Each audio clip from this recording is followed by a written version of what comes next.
That's a battle for position. That's for the lead. They've run down long finally. They have finally caught him up, and this allows the 48 to finally get into it. And he is going to take the advantage of the chance. He is going to get by Acosta. Is he also going to be able to get by the lead? It looks like he might be able to get 2 positions as one. He gets a hello from the 5 behind. No wreck, though. Just a little bit of contact. The bumping and rubbing might actually shove Octavio Rondoletto back to the lead for the first time in some time. And indeed, Octavio to the points.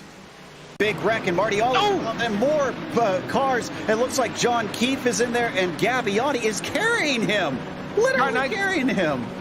Car 19's got a new hat. I wouldn't expect to be a Marlboro branded hat, but there you go.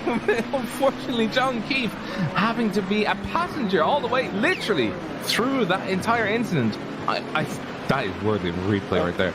He got himself a cowboy hat. Bradley Hawley not defending. He's going to leave the door open. Michael Michaud is going to try and take it. He sends it in deep. Will they make contact, or are they going to keep it clean? They're going to keep just enough space between them. And for the second lap in a row, Hawley is able to hold his nose ahead.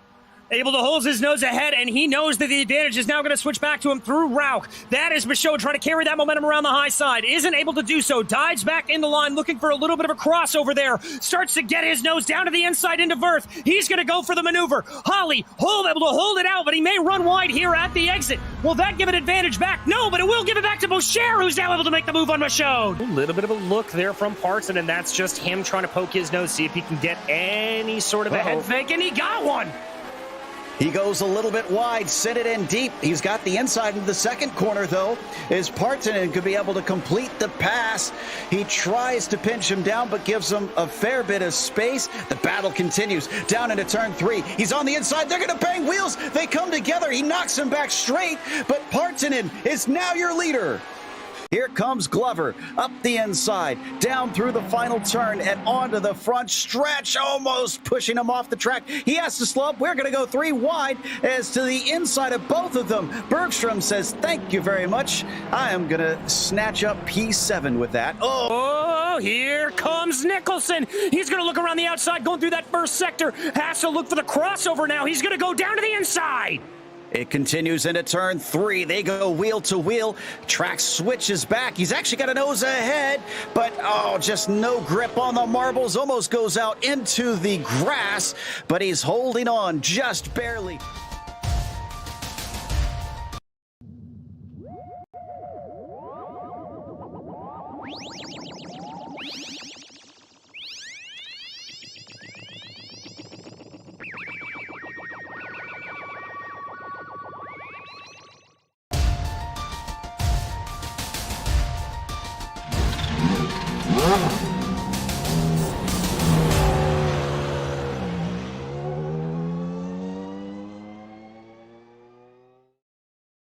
Mayer's 3rd win of the season at Tsukuba extends his podium streak to 5 in a row now. But as many in this series knows, Arabian is hard to shake. Continuing last week's theme of a small track, Summit Point should fit these Formula Vs nicely. Who will feel the most at home? We'll find out soon as we get ready to watch Round 7 of the Formula V Weekend Warriors, and you'll see it all live here on the Global SimRacing Channel. Hi, I'm Joe Peak, and with me in the booth is Robert O'Brien. Behind the scenes is our director, Zach Johnson, and he's using cameras provided by Dougie Beard.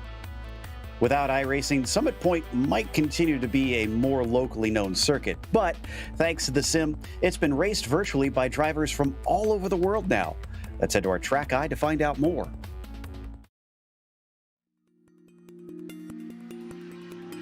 Welcome to Summit Point Raceway. Once the stomping grounds of IMSA and Trans Am vehicles thundering through the West Virginia mountains, this circuit is now mainly used for club racing and performance driver training.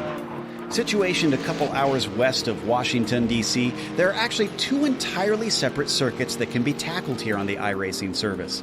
The main circuit is just shy of 2 miles in length, including 10 turns, and can be chopped off into the short version, which has 9 turns and only 1.5 miles for a lap. The Jefferson Circuit is its own 1.1 mile piece of pavement with a mere 7 turns and uniquely can be run in reverse. Both tracks are astonishingly narrow and provide quite a technical challenge. On the main course, the most popular place to pass is down into the first corner hairpin. While some drivers may try a brave dive into turn 5, the frighteningly fast-kinked entry makes it prone to things going wrong quickly. Between there and turn 9, it's essentially a single-file affair with nothing but tight and twisty bends snaking their way around. The Jefferson Circuit isn't used as often, and because there are a few straights long enough to get a run on someone, most drivers are forced to wait for a mistake to pounce on. Otherwise, qualifying will be key. Believe it or not, IMSA's GT class raced here in the late 80s, and even Can-Am stopped in back in 86. While it probably sees much more competition here in the virtual world, it's easy to see why plenty of real drivers love to take their vehicles out to try and tackle this historic Appalachian venue.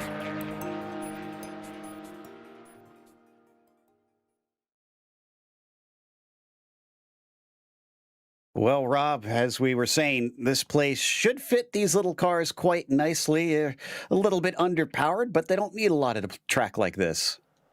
Nothing of the sort, Joe. You just need to be very careful around the corners, especially coming past Wagon Wend and then through the difficult second sector for these cars. The track is wide, but it is going to be quite a bit difficult to get just the biggest amount of grip through and the best line through as well. That's the key thing today. 10 turns of just under 2 miles of fame. That stretch down the start-finish straight is going to be quite the slipstream battle, I would imagine, as we're seeing now as they're going through Paddock Bend on your screens just behind the the track guide itself. It's going to be interesting to see how they pull out, how they do moves, how they're going to get into turn 1, and if anybody is going to try and retaliate through Wagon Bend and into the chute. It is going to be a tale of two zones, I think, today.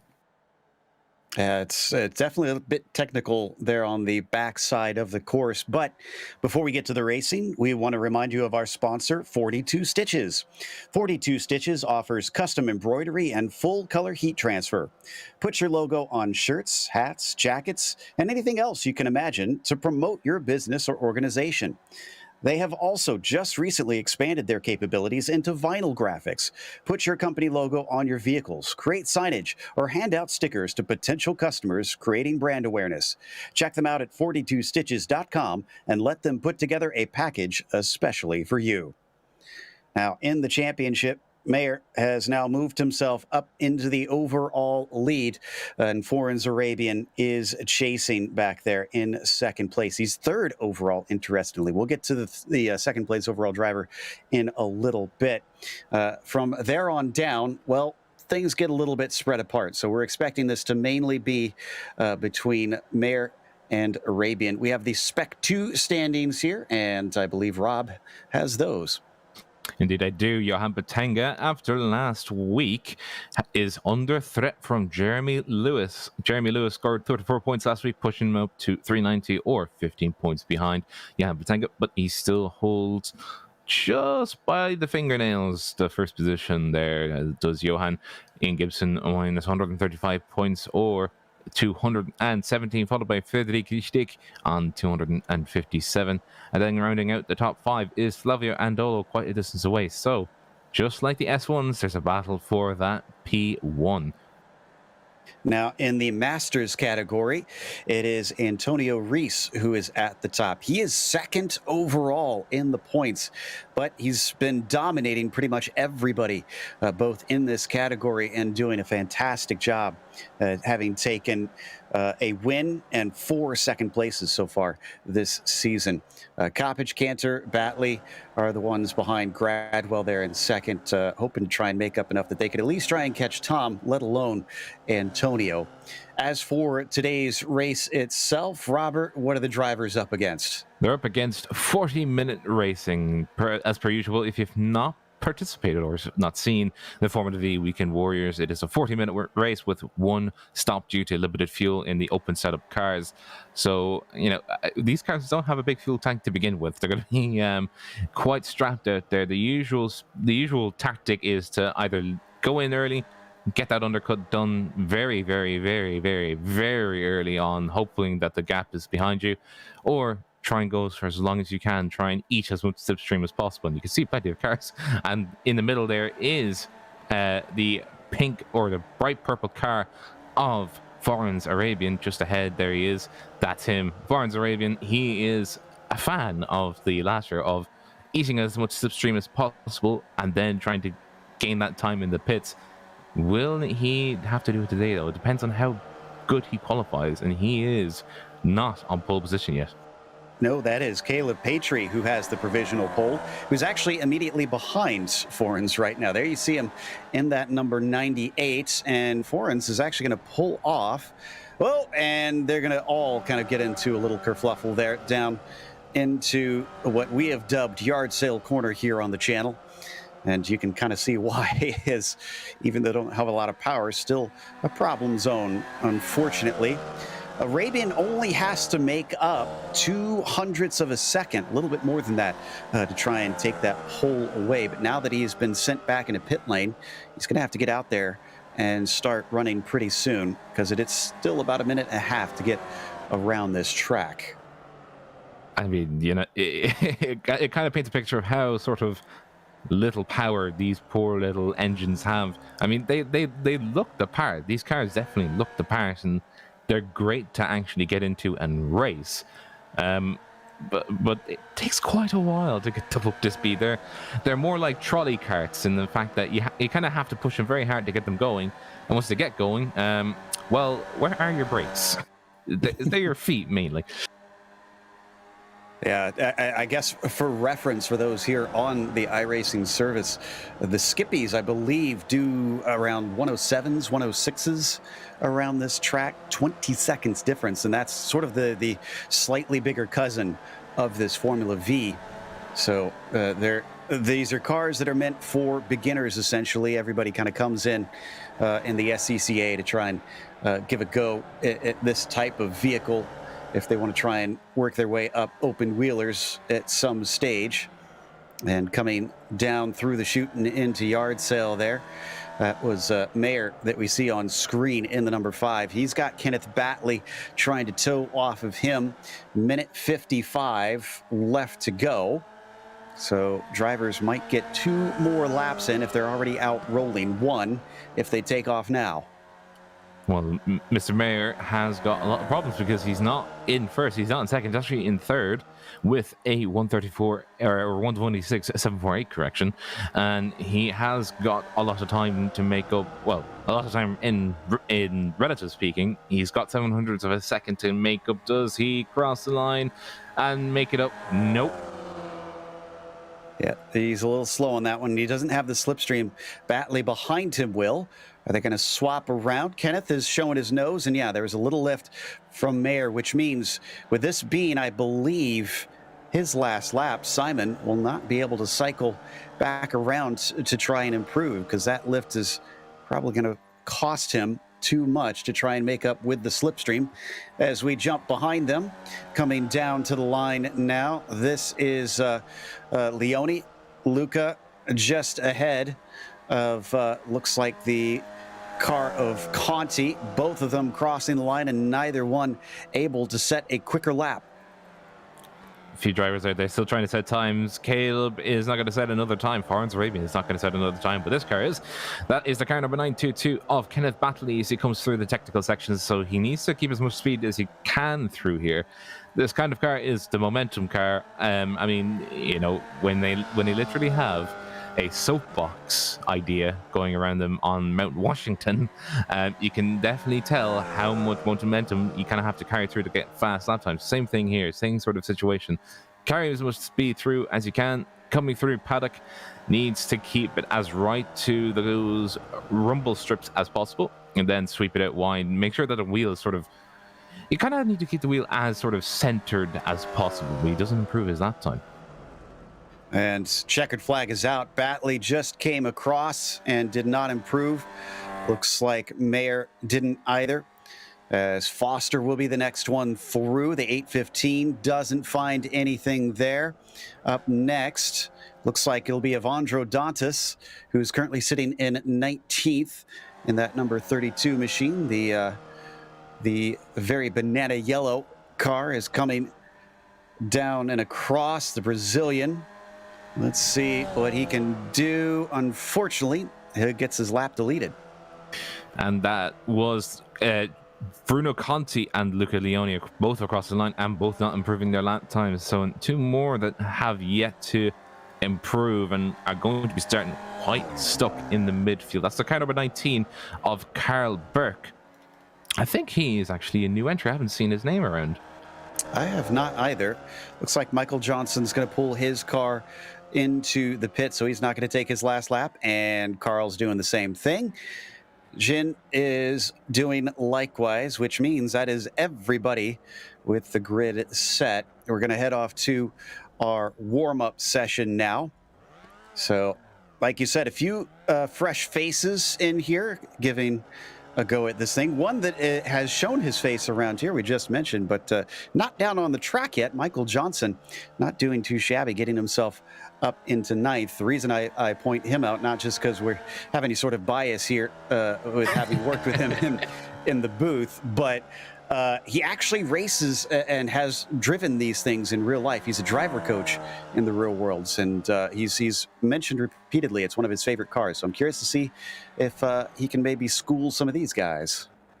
I'd say he would. I think he'll be much better from talking with him. I think he would be the more comfortable when the race gets going. He'll be able to, there's the Formula B. He'll be getting more comfortable with the race getting going itself. We should just switch over into the warm-up session itself. Yeah, that's my sort of hallmark. Johnson will be the one to watch out for when the racing gets going here at Summit. So as they advance to that warm-up session, this is just some practice that they're going to be using to try and continue to familiarize themselves. So really doesn't count for anything. There is Johnson, clearly ready to take notes out on the track. So the Texan just getting going down towards turn one. You were talking about that slipstream. I'm expecting, honestly, this first corner right here, Rob, probably to see most of the passes as well. That was interesting little wiggle out of the pencil car. And the car did not, it looked like the floor was actually bottoming out. You could actually see how pitched forward the car is. It's doing the Red Bull strategy of trying to, maximize as much as possible any ground effect that the car could provide, which it can have some. It won't provide much, but it'll do, a little bit. And in these cars, it's either all or nothing, and you might as well have all of it and try and keep as much speed as you can in the corners. For Johnson, though, he will have a little bit of a tussle coming down into turn one. And if that car pitches in too far, hits the ground, and bottoms out, the front wheels are no longer connected because the suspension is sort of having to work overtime trying to reattach the wheels to the ground. He'll have understeer due to floor striking, and it could send him off the track, so he has to be careful. Oh, and again, practicing the pit entry. This might be important today, something we don't talk about all too often because we usually don't see pit stop races at a track like this. That pit entry, I can tell you from experience, Rob, that the times that we have covered pit races here, there has been one case where someone misses it and flies across that paddock bend at the end of the lap, unceremoniously wrecking themselves. Oh, we actually had that last week where we saw him practice, around Tsukuba. Tsukuba is probably one of the tightest and one of the worst for trying to get there at speed coming into the pits. And with these guys, they're just trying to do their damnedest to, carry as much speed as possible because it's a lot wider. But that's where you make up the time as well. Who's the bravest, essentially, coming into the pits? And with these guys, they'll need to be as brave as possible. But as you said, the pits do have a natural tendency to be sort of right beside the racing line on the main track. And if they slip out, oh dear, that's going to be a ton of kerfuffle. Yep, and we've got 28 cars out here today, which honestly brings me to one of my questions for the day, Rob, is we've got only 28. I say only 28 because we had 38 in the Camel GT series, if anybody was watching that just a bit ago. That was a very different dynamic with traffic playing a big part. With these few of cars out here, do you foresee it being an issue at all, or do you think it'll be pretty easy to try and navigate each other? I actually would pick a third option and say none of the above, simply because if you study the track itself and study what the drivers are doing, it's going to be a little bit difficult in its own unique way. The Formula V cars in themselves are race side by side. It's not going to be. I mean, look how much space there is in terms of track width. But that isn't the problem. The problem is when you get boxed in by another driver, that suddenly becomes the width of your track. That's the width of what you can navigate. And if somebody boxes you in pretty good, you're essentially sent around in the slow lane, like in a lazy river, like you're a boat. And it's going to be difficult. So I would say it's a dynamic in and of itself where the 28 drivers will have to navigate each other, especially coming down on that first lap. So, watch this space. Chinnick, another one practicing those pit entries there. It's one of the longer straightaways coming off of the S's down towards Paddock Bend before they have to get on the binders and then try and go through there. Well, on the binders probably just for the pit entry. I'm not even sure if they need the brakes for that last corner in this car. I think they have to lift at the very least, but I don't think either they have to do the feather to throttle strategy or something along the lines. But I don't think they have to use the brakes. But yeah, they still have to be brave to try and take it around at 150 kilometers an hour. Oh, and Johnson just took the fastest lap in the warm-up. Can't put too much in that, but he does that just as the session is ending, which I'm sure will be a mighty ego boost for him. In the meantime, it's time to head to our grid for today. And as we mentioned earlier, Patry took the pole position over Foreign's Arabian. Simon Mayer will start from third.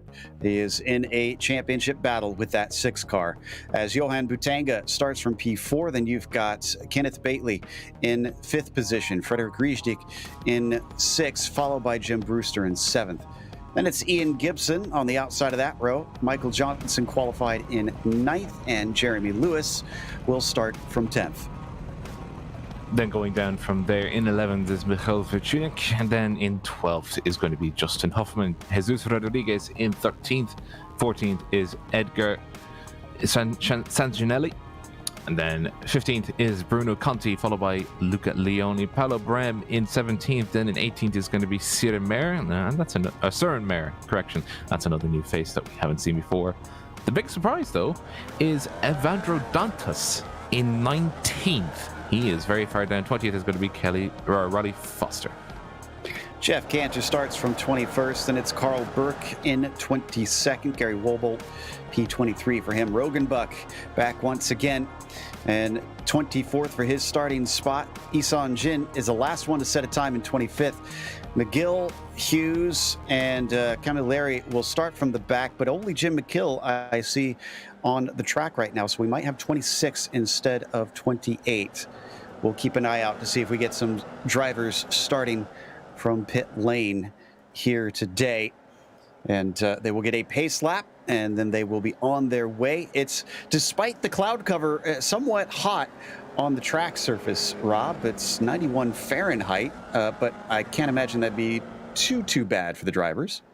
It's a lot better than having to deal with the fact that with these tires, you're kind of having to sort of try and keep as much temperature in them as possible, because, well, to get temperature in them takes an age, and then to take temperature out is an age. So you kind of want to have a nice warm track that is at least, going to hold it for the entirety of the race. These guys are going to like that. But again, a long time to bleed in and a long time to bleed out heat. So the bleeding out heat needs to be, you need to be tapered and tempered with your movements. Essentially, keep the car nice and steady. Don't oversteer it. Don't understeer it. Just keep the car nice and happy. Well, we'll see who's happy after this one is over, because we are going to have 40 minutes of racing here for the Formula V Weekend Warriors on round 8. And they're already to that backstretch out of the S's. Just one more corner to go, and the Porsche pace car will release them. Caleb, a newcomer, what has he got underneath him? Is he going to ruin the battle between Arabian and Mayer, or is he going to suddenly find himself falling out, unable to hang with the more experienced veterans? Pace car is in. Patry waiting on it. giving it quite a bit of time, looking for that green flag, and certainly keep them checked up. And it's a long, long wait for this green flag as the 98 still is not going. We haven't seen it waved yet, and now it is out. Caleb is on it. We've got almost a 4-wide situation behind them starting to happen. This is going wrong very quickly. Some cars streaming off course. It looks like Gibson might be involved in that, and a few others. Unfortunately, the chaos continues down the way. Oh, and that was, well, I mean, Caleb did his textbook, absolutely textbook, just stalling the track and making sure that he go when he wanted to, not when everybody else was raring to go. And you can just see the battle in between himself, or between Simon Mayer and Florence Arabian coming through. Oh, Simon sort of having to hold the wheel and wrench it right, or wrench it left, correction, and just try and hold on to Florence, as Florence has already dropped back 6/10. But that opening stint was absolutely pandemonium.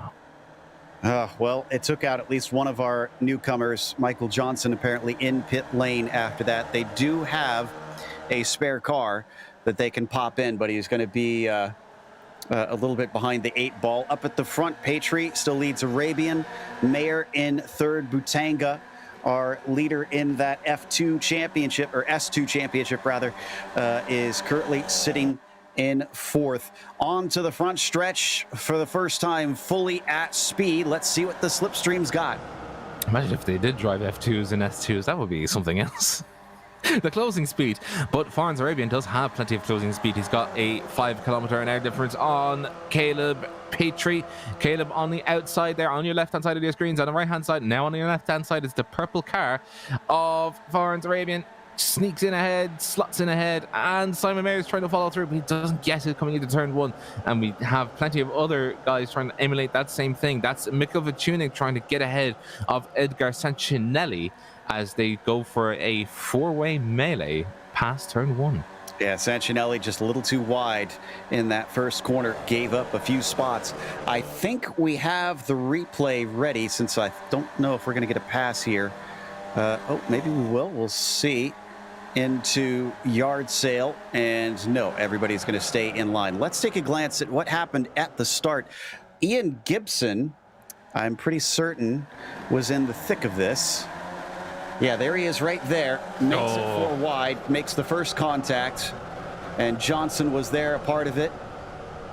And just another 4 wide situation, it looks, started to erupt afterwards. And you could just see that one of the cars that was trying to avoid it, he actually tried to avoid it, but then he came back on the racing line. We'll see it again just from up ahead. You can just see that as the melee of cars absolutely trying to get past, swipes to the right. There's nothing. It just goes from there. It's chain reaction. You kind of, it's almost completely blocking the start-finish straight. So there, you kind of have to either be ahead or very far behind to be able to clear it. But then you see that sort of whitish car tangling with the yellow car. That was another accident there. That was a separate accident as a crescendo to the whole thing. If we come back live, Petrie just took the lead back away. They're also, as someone is way off, that is Butanga. That is our S2 leader. And I think, will he lose the S2 lead? I'm trying to see if there's any others. Yeah, Justin Huffman is passed into 5th. So he is now leading the S2 class in this race. And unfortunately, that sent Johan all the way down to 9th. And it's not just first and second he lost, or first he lost second as well. Edgar Sancinelli is now second in the S2 rankings. So we come back to the front here as Caleb Petrie puts his rubber stamp on things and makes sure that Florence Arabian knows the new kid on the block is here to fight and fight well, as Florence Arabian is stuck in between the 98 and the car number 5s. They come through on towards paddock. It is looking like Florence is, I think he's been a bit more aggressive, a bit more assertive with his movements. He was kind of very sort of tame before, but I think with the new kid on the block, he's wanting to make sure that his rubber stamp is there first, not second. And I think both of them are going to be able to get by here on the front stretch. Looks like Mayer's going to try and follow Arabian through. Both of them trying to take the inside line away from Patry down into the braking. Oh, can't get to the inside. Almost has contact from behind as Huffman goes in a little bit deep. Both of them off the corner, too wide. And here comes Jim Brewster, our leader in the Masters class.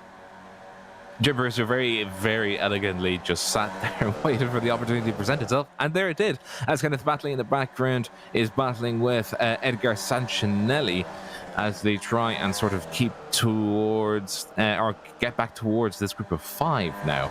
There's 5 drivers in this melee sort of, trying to sort of, negotiate with each other.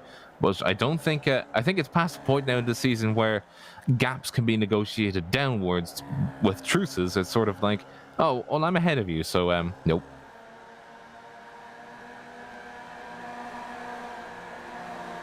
All right, as they now head through the back portion of the circuit here, a little bit farther back. This is Sancinelli being chased by Lewis, with Kenneth Batley behind him in 8th place, coming on the front stretch.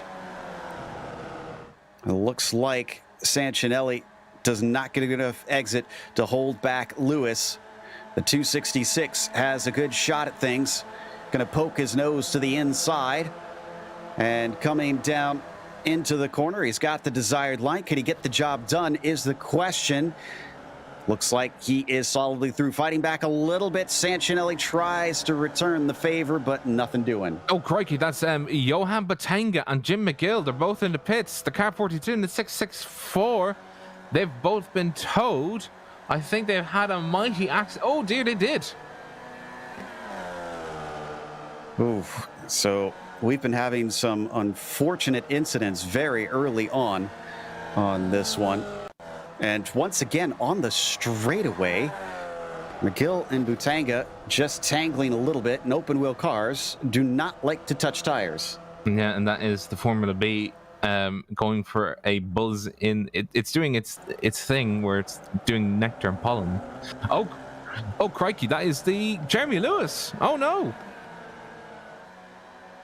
Jeremy Lewis off in yard sale corner. Now he's cutting across the track. That'll actually give him, I believe, a stop and go penalty if he keeps on this way. And yeah, he is going to get a black flag for that one, unfortunately. And regardless of what kind of damage he has, which it looks like is somewhat significant because the car does not look to be tracking totally straight. Yeah, he'll be hearing now in his ears the iRacing sponsor going, they're showing us the black flags. We need to start improving out here. We'll be disqualified. Oh, no, he's staying out. Okay, Lewis is going to try and test it. So, but you can just see, sorry to cut across, Joe, but we can just see coming back to it. Oh, just a big lunge on the inside and then just losing the car. And that poor back end, it creeped out just ever so enough. And it gave and a little bump there. And you can just see it from another angle. That is going to be the car number 266, I think. Unless I have, yeah, it is. Oh, sorry, correction. It's going to be the 257 of Edgar Sancinelli. There we go. Okay, as we come back live now, coming out of Wagon Bend, Sancinelli still with Dantas there. Jeff Cantor hanging on as Raleigh Foster. Well, he's going slow for some reason. Just decided to let them by. Not sure what that was about. Regardless, he's kind of just running his own race. Oh, and I think we had a change for second as Mayer just got by Patry. Indeed, and that is a textbook move by Simon, making sure that, as I said before the race was, there's 2 avenues of possibility he could pass before, and now he's going to actually try and pass again. He's going to try and get past Simon. Simon is trying to get past, and he does, coming down to the start-finish line. So on 2 corners, he's made up 2 positions. Wow. Mayer is on this one, and he's taken the fight to Foreign's Arabian. Patry just sitting behind. Is he going to try and play patient? Haven't seen a whole lot of fuel games so far. It's been plenty of slipstream passes, but not much of the lift and coast that we often see in this series.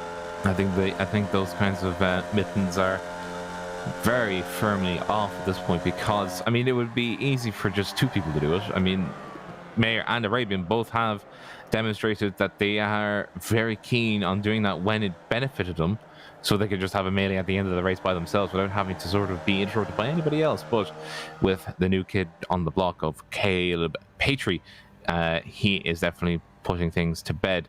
That is the poor car of, I think that was Jeremy Lewis there on your screens, having to repair some damage. And he limped into the pits to try and get that cleared. And you can just see here, that is the purple car in the middle of Foreign's Arabian as he chases down Simon Mayer. All right, are they going to swap around yet again? What does Patry want to do in this? More cars coming out from pit lane. Jeremy Lewis having taken his spare car. No, actually, he did not take it. He took some repairs, and he is back out and running, but it looks like Arabian now gets the turn in the front of the field. Mayer does not give up 2 spots. He only falls to second, and maybe Caleb is starting to forward think about how the rest of this race will go. I think he should have, it's better late than never, but he should have thought to himself that maybe sitting behind and letting the others do the fighting would be a lot better, simply because he's going to expend more fuel trying to just attack, as one Murray Walker had said before about Nigel Mansell and Ayrton Senna at Monaco. Oh, crikey, that's another car gone off. That's going to be Carl Burke making a mistake there. The car number 19 down in 16th. He's not had a good day today. Yeah, it looks like he just spun it on his own down into that first corner. Either locked him up or maybe downshifted too many times. Out of the S's. And behind this group, there's Jeremy Lewis in there, but they've also got Huffman, Brewster, and Brame, who could maybe catch up, especially now that they have a little bit of a chance, a stepping stone in the form of Jeremy Lewis to pull some of that slipstream. There you can see that is the yellow and red of Huffman now being overtaken by Brewster down the inside, as we get a little bit of the same of Mayer going past Arabian, and Patry will follow him through. Yeah, it would have made sense for Patry to do that at that very point, simply because he would have had the overspeed anyway, so it would not have made sense for him to lift at the point and then just sort of let Foreign's Arabian do whatever he wants. Oh, well, I say that Caleb is going for broke and going for the win. I think he threw in the towel of fuel saving, so he's off and he's running. That he is, but will he have to give it right back, because Mayer's got a great exit. He's going to run out of track though by the time they get out of the chutes. He does not show his nose this time. The 98 may be new, but he certainly knows how to race quick and seems to be making some good moves out there, at least for the time being. We'll see if that changes when we get to the pit stops, because pit strategy, not something you often see in these cars. Well, the pit strategy boils down to how much fuel you can save. And basically, it's fuel strategy. And as Simon Mayer once again pulling out his moves and passing before paddock.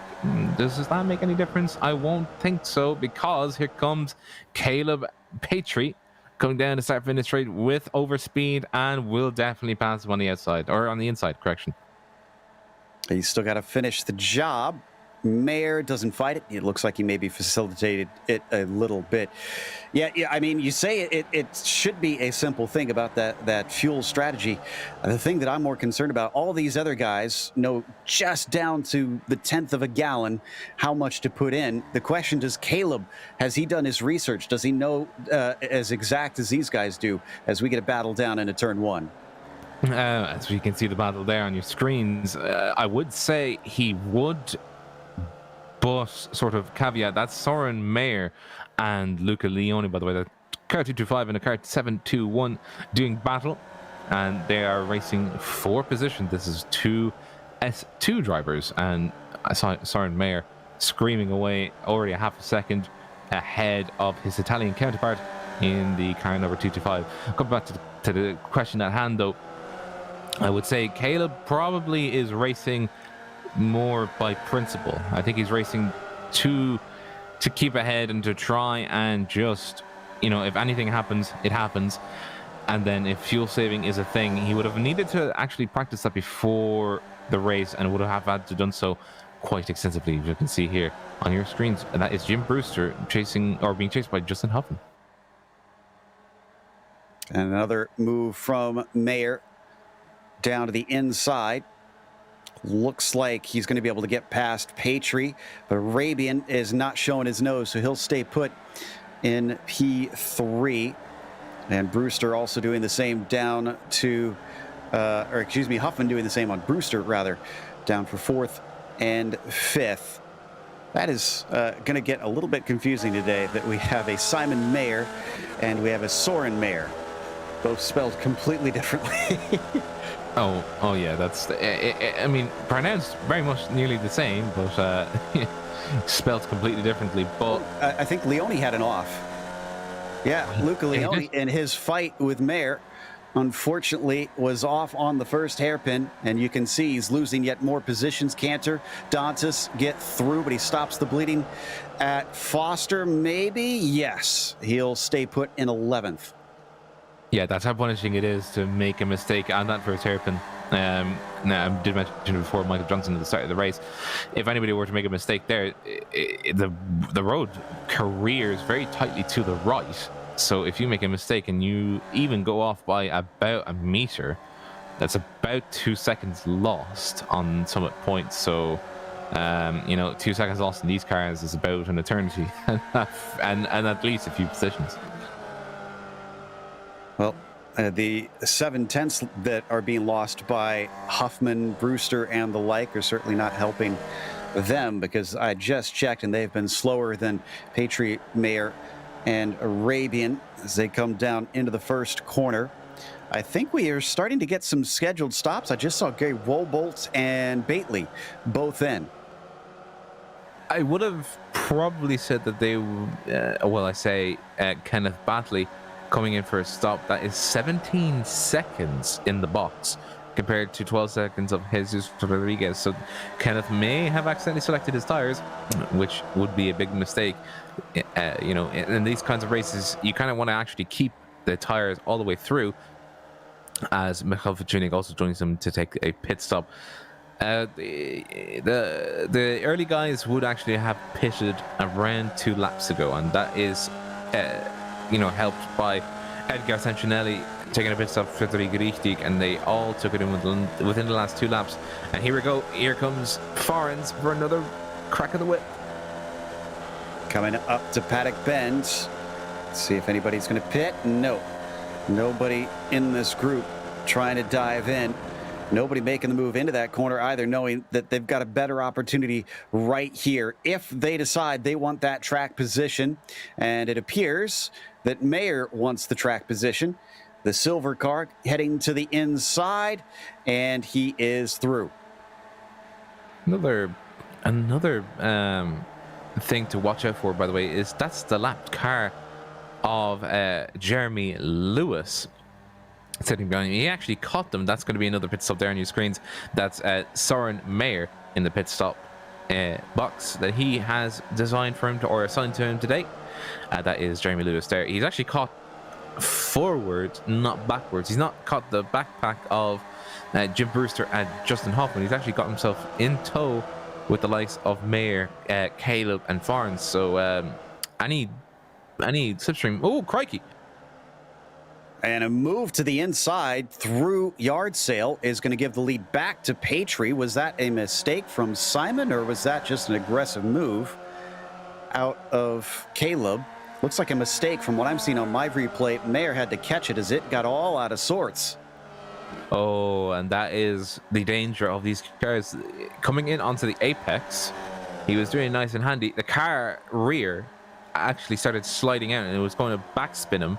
He corrected it by jolting the wheel back towards the right, but the car got very upset at that and it sort of ejected him out wide. But he is still in tow. He could have been a lot worse. Absolutely. He's not lost the group, but Arabian decides it's his turn up at the front.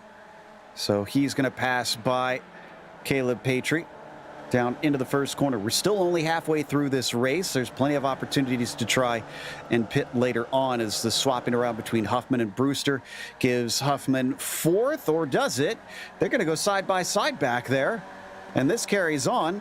Huffman to the inside, Brewster to the outside as they break down for Wagon Bend, and it goes back to Brewster for now, who is definitely feeling a little bit feisty here at this stage of the race. Yeah, I don't think Jim Brewster really wants to give up his position. I think he wants to keep it. I think he knows now he has confidence in the car to be able to race these guys. I mean, Justin Huffman, you know, he's in a different class, so he can stay behind and stay in his seat where he's sat right now, which is in 5th position, because the group of these guys are over 19 seconds ahead of the next place car, which is in 6th, which would be Evandro Dantas all the way down the road. I'm still looking at that is going to be the car of Jim Brewster with the neon green wheels, being chased by Justin Huffman once again. And I think we're going to have another swap for the lead. Looks like Patry giving it, well, Arabian rather, giving it right back to Patry for the time being. I think this is starting to become a bit of a pattern at the front, and a pattern that has put them about 3.5 seconds away from Brewster and Huffman. So I don't blame them if they keep doing that up until the pit stops. As we come back to Dantas leading Cantor, leading Leone. Leone slightly out of position after a mistake earlier on, and he's going to show his nose on Jeff, but Jeff doesn't even defend and doesn't need to. Yeah, Jeff is doing his own thing. He's sort of sticking to a point, to a fault, and making sure that nothing is in his way. Now, is this the smartest move? If he thinks he can do it, yes. But well, there he goes. He's actually starting to get feisty himself now. He's sort of woken up there coming through Foster's. But still doesn't try and attempt down into yard sale. Also, just for those curious, Jesus Rodriguez, they're 10th on the tower. He is the highest driver to have pitted in the number 76. This is him in the white and navy blue machine. And, that's Bruno Conti, who is a lap down, so that's not for position. He finds himself going way wide at turn 5. But Brewster has now got problems. He has got Justin Huffman to play with again, but Huffman at this point has actually gotten a good bit further ahead and is now actually trying to close the door and not hold Jim Brewster around the outside, then coming on to his inside, coming through Foster's, and he secures that position. Oh, another car in pit lane. This is Rogenbuck. Yeah, some of the drivers today really haven't had sort of, good races, and I think one of them is actually Florence Arabian, who has made a mistake, a big mistake. He dropped all the way down, and guess which corner he made the mistake in? Yard sale again. That has been Calamity Corner today. To be fair, it is a tough one. It's always struck me as a scary corner whenever I've raced it. That curved entry down to the braking zone can be frightening, as it looks like we have a pit stop for Mayer. Mayer seeing that Florence Arabian made the mistake that he did, and Mayer, by the way, will now know that Florence Arabian is 1.2 seconds behind Caleb Patry. So Patry has got his world at his oyster, or however the term goes, the world at his oyster, the world at his hands, and just trying to keep it as best as he can, because Arabian won't have the slipstream. Arabian will just be able to see the spec of the 98 car's exhaust fumes. Oh no! Every now and again. Brewster and Huffman. It all came to blows in the end. They've made contact. You can see them trying to return to the track. I think this was just a miscalculation from Huffman, and just made a little contact. Let's take a look at the replay. As they're coming through. past the first corner. Oh, and just, oh, you can just see a little tap with these cars on the rear end upsets them very much so, and then it just sent the car careering around. Here we go in slow motion, and that is tap, slide. He tries to correct it, and boom, there you go. It's a bit of a shame. Even the drivers over the radio said it was a good race until then. Looks like Forens Arabian is responding to Simon Mayer, and that's going to leave Caleb Patry out by himself leading this race. What Forens Arabian needs to aim for is 11.8 seconds. He needs to beat that in the box. He has always been quite the good pit stopper, but he needs to be exceptionally the good pit stopper today. Oh, no, it's a ticking past. It's ticking past. Accidentally had the tires turned on, and it cost Arabian about 4 seconds. Mayer is up the road and gone. Is this going to be a two-car fight between Simon and Caleb, or will Caleb also suffer? It's so disheartening, because that's not the first time that Forens has done that either. He's done that before, both last season and this season. He did it once last season. No, he did it twice last season. He did it once this season. Now he's done it a second time this season. Oh, dearie me. He's probably screaming at himself, going, why is my tires ticked? No. And he's frantically pressing the buttons, trying to get it unselected, trying to get back out there. But, you know, Simon Mayer is probably laughing to the bank at this stage. I got to think that Forens is really tired of that mistake happening. But in the meantime, as we watch the 98, does he finally respond? Yes, he does. 98 is in, and it'll now be between himself and Mayer. 11.9 seconds. That's your mark for Simon in the 5 cars. We watch the timer for Caleb Patry. Hits his mark. He's got the best kind of pit box as well, because he can just put his right foot down and get back out there at speed. Oh no, not again. Oh no, never mind. Looks like he's out roughly in about the same amount of time. Mayer is rolling. He's got the momentum. Can he break the slipstream is the question now. It looks like he's probably going to be passed by the time they get to the braking zone. And yes, he is through, but no, he has definitely not broken the slipstream. Yeah, it's just, I'm trying to think of a best way to put this for Simon Mayer, but it's like just having a fairy tale read out to him, and they lived happily ever after. Because with Forens Arabian down as far as he is, Forens Arabian is in 6th. He has got 2 cars that have yet to pit right in front of him, going to be giving him a bad time. And when they peel away, he'll be 4 seconds behind Caleb Patry. 4 seconds. Now, he's a great driver, but without the slipstream, it is going to be very, very difficult. Certainly. Right now, he does have a little help with Cantor and Dantas in front of them, so I think that should at least get him a little bit of time, but will it be enough to help him catch them? So they come on to the straight down towards the final corner. Dantas ahead of Jeff. The 944, though, is not going to go for it, and they're also not going to come into pit lane, which means they could wind up holding up the 6 car instead. Yeah, and this will be 4th position. They'll know that it'll be 4th position, and with the 944, and especially the Evandro Dantas, he won't want to give Forens Arabian any inch more than he has to. I mean, he's racing 4th position. You know, it's just like, you know, Forens Arabian can say, I'm trying to get past, I'm the fastest car, but Evandro will be like, but I'm racing you. So yeah, no, thank you. there's no blue flags here. All it comes down to is if he's aware that he's on a different strategy, and, well, if he cares about that. Because, like you said, track position is track position here, and he's got a great exit. So Forens looks like he might be able to get past Cantor. Is he going to try and do a 2-for-1? It looks like Dantas is going to cover him off as they go past a little puff of smoke to the inside. Not sure who caused that.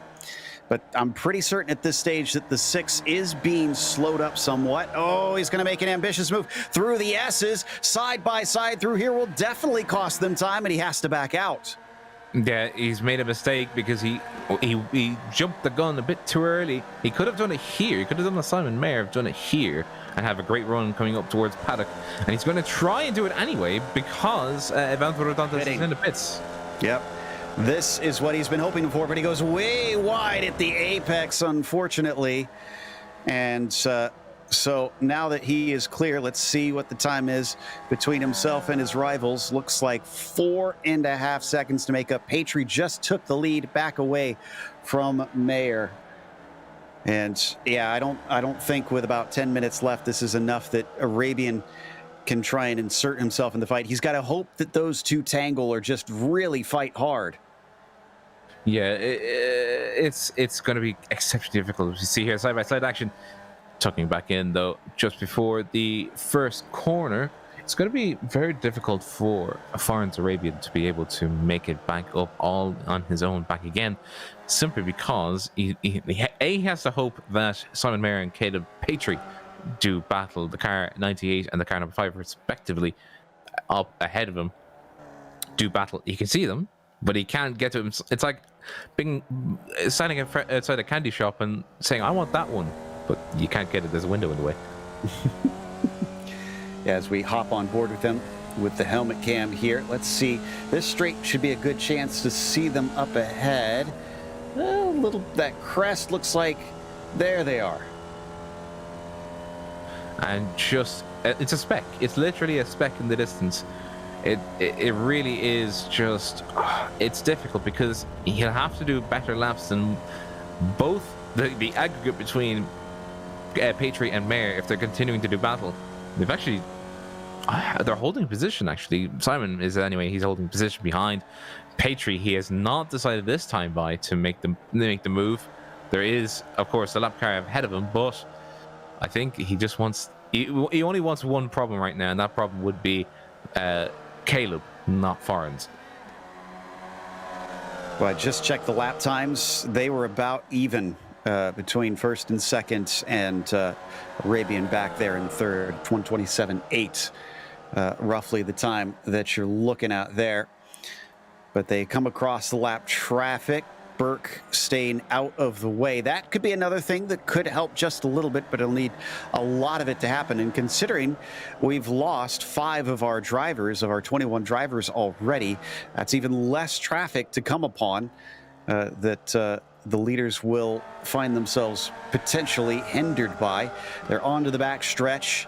Yet again, it's still stuck at about 4.4 seconds between them. Right now, Patry, your overall leader. Huffman in 4th is your leader in the S2 class, and Jim Brewster leads in the Masters. What will happen now, I wager, is that Simon will either hold, well, if he doesn't want to, well, he's proved my point wrong, and he goes for side-by-side, Jim Brewster and Justin Huffman going side-by-side as well, and Simon Mayer making a pass in turn 1. So, well, my prediction was already thrown out the window as soon as I started even saying it. Like, Simon. But if Simon was doing a Farns, he would hold behind for the next few minutes, then make the move, do his move on the through the final corner, and then secure the win, because even though that is a very long start-finish rate, it only really starts to kick in just before the start-finish line. So he would have had to secure the win. So he needs to be behind the car ahead of him to secure, for sure, a good win. Well, as it stands, if it's first or second for Mayer, he'll continue that podium streak now to 6 races here today. And there's only been 1 race that he's attended that he didn't finish on the podium. That was the 7th place at Road Atlanta. He was not here for the season opener at Lime Rock, unfortunately. Coming to the main straight once again. Next up for them to lap is 17th place Raleigh Foster. Don't think they're going to catch him here. They might get him down by turn 5, though, depending on what their pace is over this 8:15 machine. And oh, that is, sorry, Jeremy Lewis. The bad luck turns from bad to worse for him. Still not having a good time around this track in that car. It seems not to be very stable. There's something wrong with it in the hairpin, especially. It doesn't. For the last few laps, I was just paying attention to the drivers as they came through. They definitely were not having the best times in that number 266 car. By the way, just before I mention it, Jesus Rodriguez, Kenneth Batley doing battle. Jesus climbing up the stakes. Yep, he's up to 6th place himself. As we come back to the battle between Huffman and Brewster down into Wagon Bend. This time, not seeing Huffman showing his nose. They've already made contact once. Are they a little bit gun shy now? As he does try and give a heads up in the mirrors, thinking about it down into yard sale. Not a serious attempt, though, it seemed. Just filling the mirrors. It seems like he is filling the mirrors quite a lot more than he was before. It seems that they just want to show the guys, hey, I'm here, and I will pass you. I won't tell you when, but I will pass you. It is up to you to guess it. If you guess it right, guess what? I'll still pass you anyway. And it's still sort of the guessing game, sort of pushing the buttons of the other driver, trying to make sure he makes a mistake before you do. So we come back once again here to this battle, and down to the inside. Huffman seems to think he can take this one away. Brewster, the nose behind. They hit the braking zone here. Who is the latest of the late breakers? They're almost dead even on it this time, but Huffman with the inside line is going to be able to retain that spot. No, maybe not. Here we go. Look at that momentum from the 933. That red machine with the green rims is thinking about it into Wagon Bend and then thinks twice and falls back in line.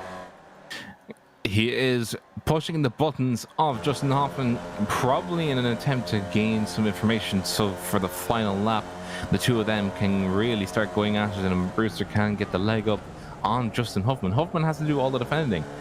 Jim can do all of the attacking, and as soon as Jim sees fit to make the move, he'll make the move, and that is primo move right there. Justin Hoffman coming wide, and he is going to have a detriment of speed coming up towards paddock. Now, I just do want to skip ahead just to see Caleb Patry and Simon Mayer, how they're doing, because Caleb has actually done what Simon Mayer did not. Caleb, probably listening in, has decided to hold base behind Simon Mayer and wait for his moment to strike even. But the key thing is, Florence Arabian is not catching either of these guys. And it might be a little bit tight on time as well. They cross with about 2:56 left. They're doing 2:26 laps. So they could cross with about 4 seconds left. And hopefully they measured the fuel on that one. Now, Arabian, let's see, yeah, majority of those laps were slower there, as you can see by the plus sign. He did gain 7/10 on one of them, but he'd already lost 6/10 on lap 23 as well. Arabian can probably say goodnight to this win unless something happens between P1 and P2. All right, 126 is the magic number we want to watch for. If it's that or above, then we could potentially get an extra lap. If it's below, likely we're going to see it go all the way down to the wire here between these two on the last lap. And we're hearing 2 to go. 26 right there. They haven't, and white flag is flying. So it is 1 lap left right here. So the big movers, Justin Hoffman, Kenneth Batley, need to start making their moves, and especially this guy, Caleb Patry, needs to make the move where he sees fit and then stick it there, keep it there, and make sure that Simon Mayer doesn't make his classic move around the final corner of paddock. And by the way, Kenneth Batley has already struck. He has gone up into 6th position. And I see Huffman and Brewster also swapping around. They know that this is it. It is time to go. Looking through the chute. Will we see it this time from Patry? No, doesn't try it here. Is he setting him up to make the overtake to the line? Is he going to try and snipe him? Oh, it's very close. Holding it nice and steady. Patry needs to be another 10th up before he gets up to the straightaway towards paddock. Needs to hold it there, needs to keep it there, and hold it he does. He's carrying a little bit more speed already. Caleb Patry, will he make the move? He is about to. Covering the inside, Mayer does not want to give him the space. He's going to force him the long way around, and he's going to take it, but he's going to go way wide. Is he going to hold the speed up? He's in the grass trying to hold on. Simon Mayer has got the speed, and he is going to take that lead back just as they cross for the win. Oh, poor Caleb Patry. That was so close between the two of them. That is Jim Brewster ahead with the neon green wheels, and unfortunately, Justin Hoffman is not in a good position to execute. By the way, Jesus Rodriguez, just behind them, overtook badly on the infield and secured 6th position back. Up from 13th on the grid. Not too shabby. Mayer, the other one, the 225, is currently being chased by Wobolt. Sancinelli in there as well. Oh, and Wobolt's got a good run, but it's not enough. He is about half a car length shy at the line. I think our last drivers on the lead, Lack, Rijdip, and Lewis, are going to be our final battle. Does Frederic have enough underneath him to hold off Jeremy? Jeremy needs as many positions as he can get for that Spec 2 championship. Off of Paddock Bend, he does not have enough. He's got the slipstream, but I don't think there's enough straightaway here for him to overtake. And indeed, looks like Frederic will remain in 15th. That's the last of them, so we're going to take a quick break. We'll come back with the unofficial results as well as driver interviews, so stick around.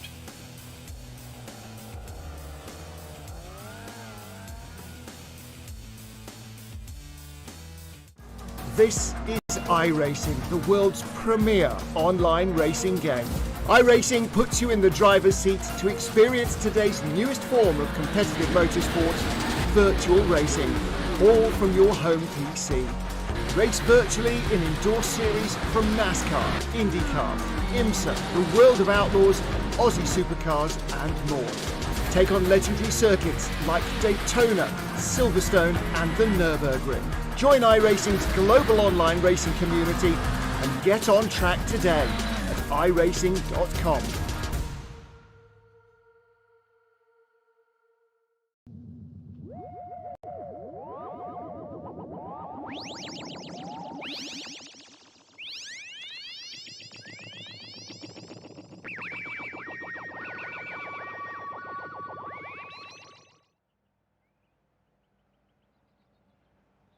Welcome back to Summit Point. We just watched the 8th round of the Formula V Weekend Warriors, and Simon Mayer was the one that took the win.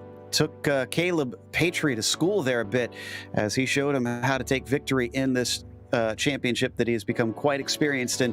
Patry, though, 2nd place on his first try is a sign that he might be one to watch out for. Foreigns Arabian, a pit lane mistake again cost him, and he had to settle for P3.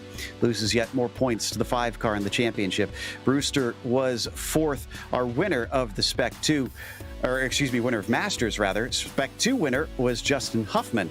They're in 5th place, just behind him. Jesus Rodriguez, P6 today, as Kenneth Batley was in 7th. Evandro Dantas was 8th, and Cantor 9th, and Soren Mayer was P10 after starting from 18th on the grid. Gary Wobolt in 11th, followed closely by Edgar Sancinelli. Luca Leone down in 13th. Alexander Rogenbuck in 14th. Frederic Richtig in 15th. 16th was Jeremy Lewis. 17th was Carl Burke, the first of the cars that were lapped down. He definitely was having problems out there. Paulo Brem, quiet race from him down in 18th, as was Isan Gin in 19th. 20th was Bruno Conti. We've seen him having issues out there as well. Raleigh Foster in 21st, followed by Michal Vuchunik in 22nd. Johan Petenga, 23rd, followed by Jim McGill in 24th. Michael Johnson, unfortunately, we saw what happened to him, as was Ian Gibson. That 4-wide crash, sealing the fates of those four last named drivers. And by the way, the two names that we hadn't actually seen all race, Lyndon Hughes and Joe Camarelli, were both non-starters. But the man who started and finished up towards the front, Simon Mayer, took the win today. Simon, congratulations. That looked like an intense fight. Have you raced with Caleb before? Is this your first time going head-to-head with that 98? Hi, guys. No, this is the first time I've seen him. Very good driver, though. Very clean, very respectful. So, yeah, fair play to him. When you come up against a new driver like that, you can tell they're quick. Are you a little circumspect? Do you give them a little more space because you're not sure what kind of driver they are, or are you just on it from the word go? No, the first few laps I was hanging back a little bit just to see how things were going, see how racy he was at the start of the race, because generally we don't really race properly till after the pit stops. Try and get a bit of space back to the pack. So I was just hanging back, having a look. He seemed not to be racing and playing leapfrog. So yeah, the last few laps were fun, though. Certainly looked like it. Now, did you play that exactly how you wanted to in terms of where you position your car? Because it looked like the slipstream was worth a decent amount, and there was always the risk that he could try and slingshot past you to the line. Did you want to be in that lead position coming up into that final corner? I didn't have a choice, really. I was in a lead position. So I didn't have a plan, really. I knew I was probably a tenth or so quicker around the complex before the start-finish line. So the tricky hairpin section, I was a little bit quicker. So I didn't think he would have the legs to get past me into the last turn, which he didn't. So I had to defend there. And, I mean, he did well to hold it and not spin and finish in second. Yeah, would have been something if both of you wound up not taking this one. Congratulations, though. Anybody you want to thank for today's victory? Yeah, the sponsors, as always, 42 Stitches, Jim, making all this possible. All the guys in the background setting up the race, doing all the stats and everything like that. Everyone who takes part every week, generally really good turnout. So yeah, thanks to everyone. Simon Mayer, your winner here today, and continues to lead the championship after that. So the new guy that tried to chase him to that win was Caleb Patry, and it looks like Rob has caught up with him. Caleb, a surprise and a half from yourself. Not only is this your first race within the Formula V Weekend Warriors, it seems to be the first race which you did very well in and almost took the win at the end there. How are you feeling about that? I feel pretty good. I mean, I'm pretty disappointed that I couldn't hold it around the last corner, but looking overall, I mean, the pace was good. The race went exactly according to plan. And yeah, just a little disappointed I couldn't hang around the outside, but honestly, really happy to finish second. Yeah, we were so surprised at how well you did, especially given the fact that, again, your first race around these parts in this league. Did you have any expectations going into this race? Did you do some studying of notes of the other drivers, see how they played things, or were you just gung ho from the start and just said, whatever happens in the race happens at the race? Let's just have some fun. I mean, I know the draft in these cars is really plays a huge factor. So I looking at the pace of some of the other drivers I was close to in practice and qualifying, I pretty much knew there's no way I could pull a gap. So the strategy from the start was just to, make sure I don't fall behind, just kind of stay with those guys. And eventually I kind of saw we were gapping the guys behind, so I just tried my best to play leapfrog or do the slingshot draft to try to get away and just try not to be too racy right away. And given the fact that you do actually know quite a good bit about these cars, I mean, it is pretty evident seeing as you were battling Simon Mayer until the end. Does that give you the confidence now to continue racing these cars around for the rest of the season and try and see if you can upset some apple carts? Definitely, for sure. I think after today's performance, I'm more motivated to run the rest of the season. So Yeah, hopefully there'll be more of these results to come. Perfect. And from us here, it's a pleasure to see new guys up and at the from the very start. Do you have any shout-outs or any thanks you'd like to give for the second place today? Yeah, certainly a shout out to Simon for driving a great clean race. It was fun racing with him all 40 minutes. Steve Ray for setting this league up, and I'd like to thank my newly joined team, Team All Sports, for their support as well. Thank you very much, Caleb. Pleasure to seeing you and pleasure to having you. And hopefully we'll see you around again in the next week. And that was Caleb Patry, and handing it back to you, Joe. Which is going to round out our interviews here for the Weekend Warriors. And of course, we want to give a thank you to the sponsor before we go, 42 Stitches. Definitely check them out at 42stitches.com and let them put together a package especially for you. But we also want to thank the companies that provide the software and hardware for our broadcast, listed here on your screen. Additional thanks go to June Lalonde, who provides our wonderful music. Check out the screen for more of her great work. And thanks to the team today, Rob, Zach, and Dougie. You can find more info about GSRC at globalsimracingchannel.com or through our social media. And make sure and check out our merchandise store at simracingmerch.com/GSRC. We keep a link in the description below. Don't forget to subscribe to our YouTube channel so you don't miss a moment, because next week we head to Okayama, Saturday, November 13th at 4 p.m. Eastern. We also have upcoming races for other series listed on the screen, so check those out, mark them down on your calendar. But we have more racing yet today. The Outsiders Racing League goes to Talladega. That'll be at 10 p.m. Eastern tonight. Until next time, race clean, race hard. We'll see you on the track.